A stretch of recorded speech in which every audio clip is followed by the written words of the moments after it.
Yeah, hi, Year 12s. Welcome to episode 3 of the Friday Takeaway, where we're going to look at this week's topic, which was an examination of Caesar's rise to power, continuation of that story.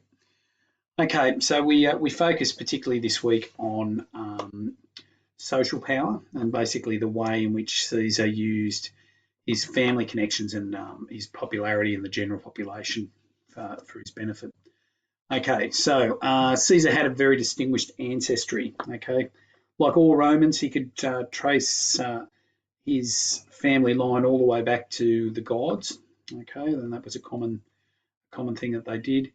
And he was a nobile. He had people in his within his family that had been consul, and he took advantage of that. Okay, those family connections.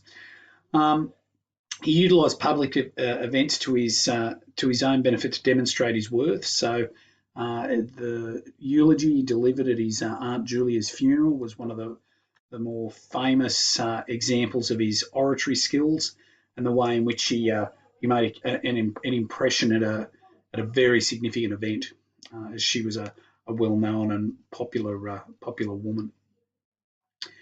Um, through her he had a link to Gaius Marius, who was a former consul, who was consul 6 times and was a successful general who completely rejuvenated the Roman military, and so he used that connection to help him build a popular support base amongst the general public.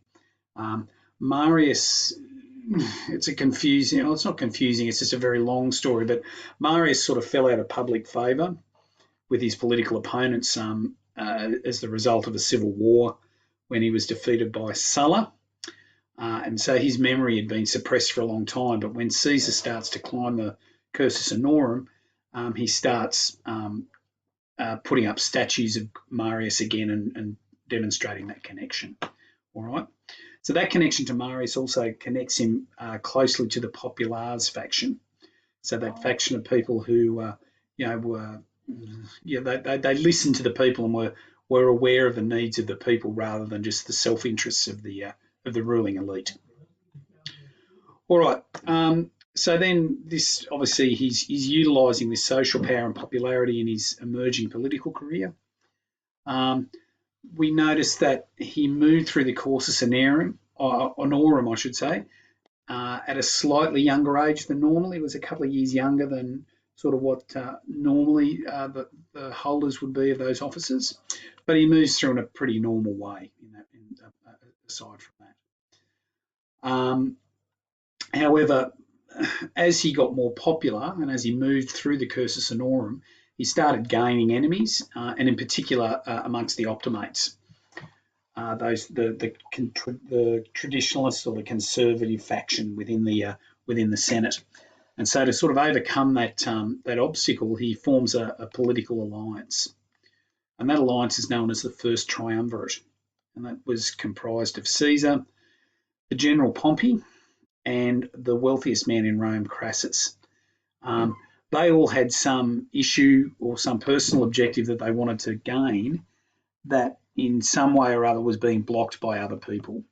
And the Optimates, in a lot of ways, were the ones that basically drove these men together in some ways. They weren't natural allies by any means. Pompey and Crassus in particular were, well, I guess you could nearly class them as enemies. But Caesar basically massages the relationship to bring them together. Okay.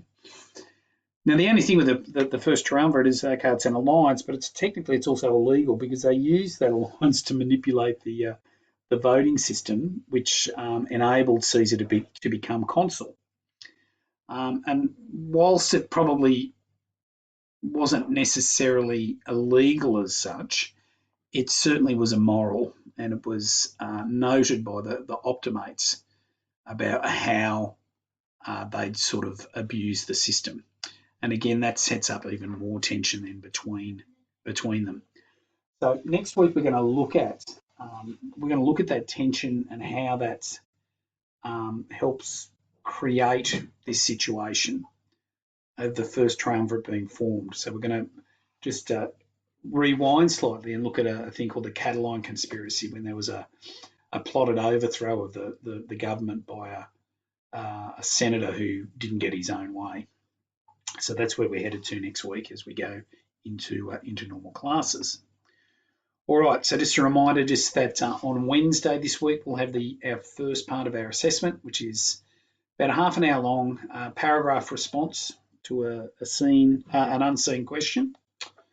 And that's the first part of 4 questions that you'll do over the upcoming weeks, with our second one coming in week 5.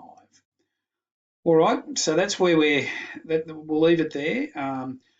I'm looking forward to seeing you all back, if not happy, at least smiling, in period 2 next week.